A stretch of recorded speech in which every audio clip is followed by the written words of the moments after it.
tous, c'est Mélie sans Mélo et on se retrouve aujourd'hui pour une présentation. Je ne sais pas quand est-ce que vous la verrez, mais je la tourne le lundi 6 avril en confinement.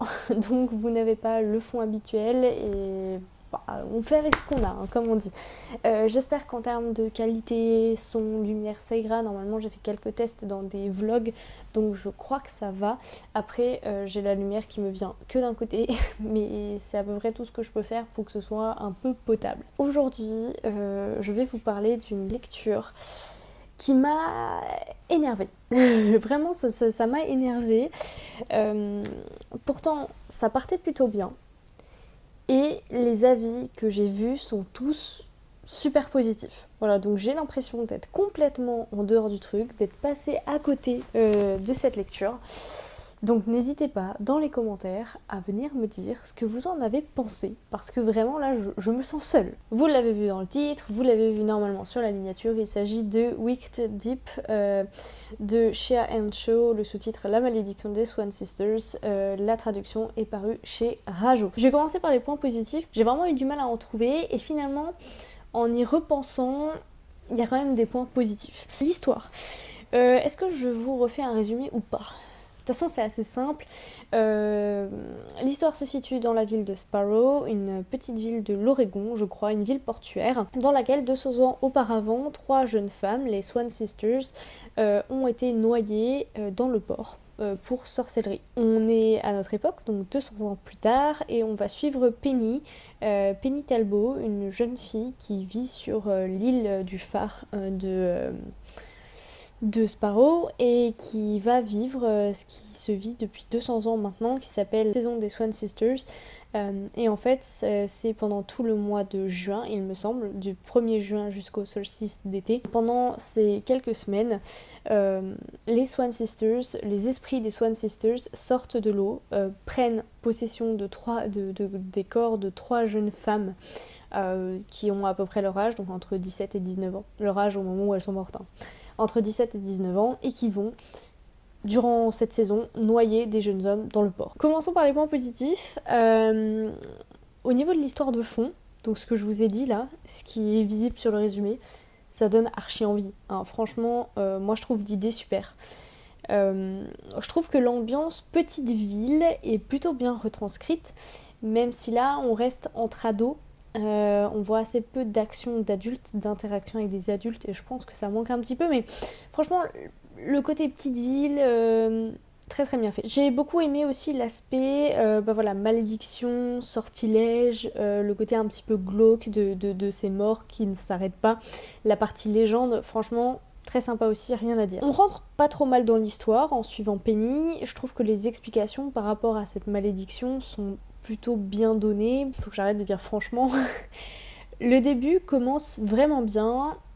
On est entraîné dans l'histoire et tout va bien. Et enfin, dernier point positif, après peut-être que ça me reviendra au fur et à mesure et que j'atténuerai un petit peu mes propos, mais le dernier point positif que j'ai trouvé, c'est qu'il y a un moment donné dans le récit, plutôt vers la fin, il y a un twist qui est, je trouve, qui a été très très bien préparé à l'avance en fait. C'est-à-dire quand on s'en rend compte, même si honnêtement il était assez attendu, moi je l'attendais quand même celui-là, quand on revient en arrière on se dit ouais ok d'accord, c'est pourquoi pas, ça peut le faire, ça a été préparé quoi. Passons au point négatif. Et en soi il n'y en a pas beaucoup, le souci c'est qu'ils reviennent souvent, donc en fait ça fait un effet d'accumulation qui est assez désagréable au cours de la lecture.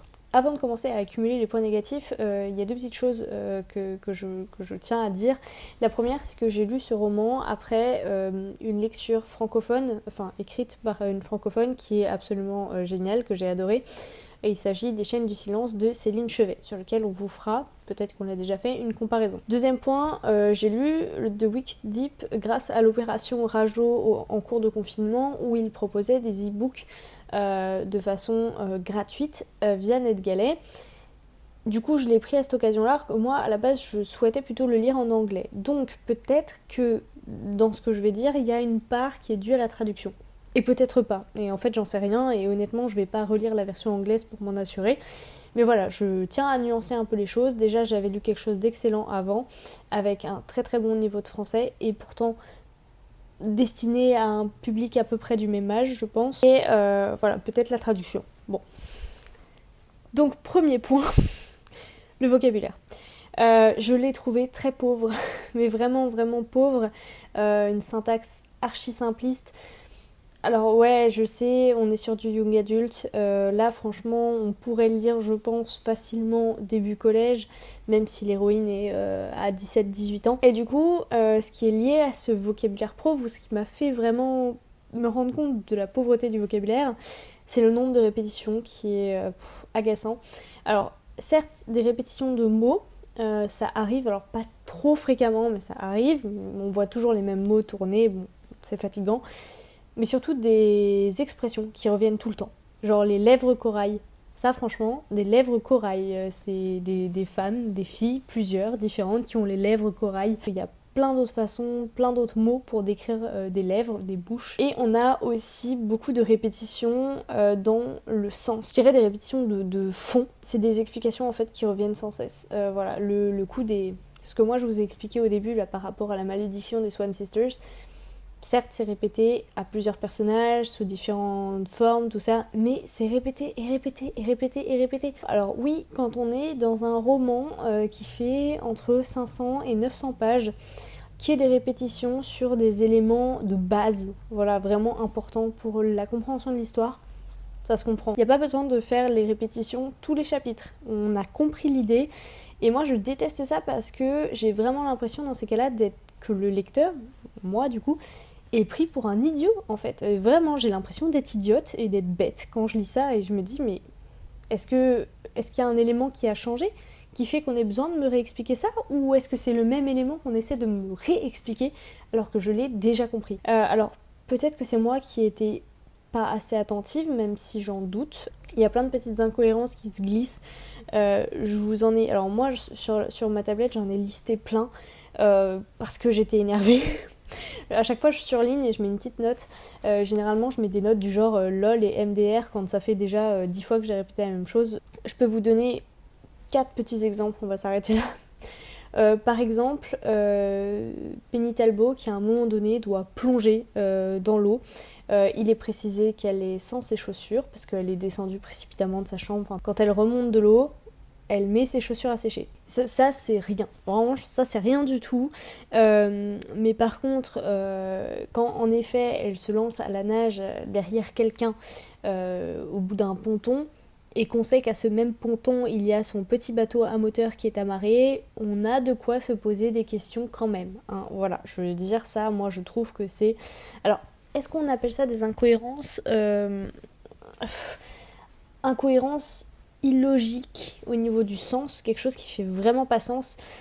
Je dirais que c'est une facilité en fait, c'est des facilités plus que des incohérences. Et pourtant, honnêtement, ça aurait été facile à justifier. Il aurait suffi de dire un truc comme il y avait plus d'essence dans le bateau. D'ailleurs, ça c'est une problématique qu'on ne rencontre jamais, mais bon. Raison pour laquelle elle aurait pas pu le prendre, mais non, elle a un bateau là sur son ponton qui lui permettrait de rattraper quelqu'un 2 fois plus vite. Et il n'y a pas... Alors, peut-être que dans la tête de l'auteur, c'est très logique la raison pour laquelle elle ne prend pas ce bateau. Mais pour le lecteur, il n'y a pas une seule petite explication qui justifie ce choix.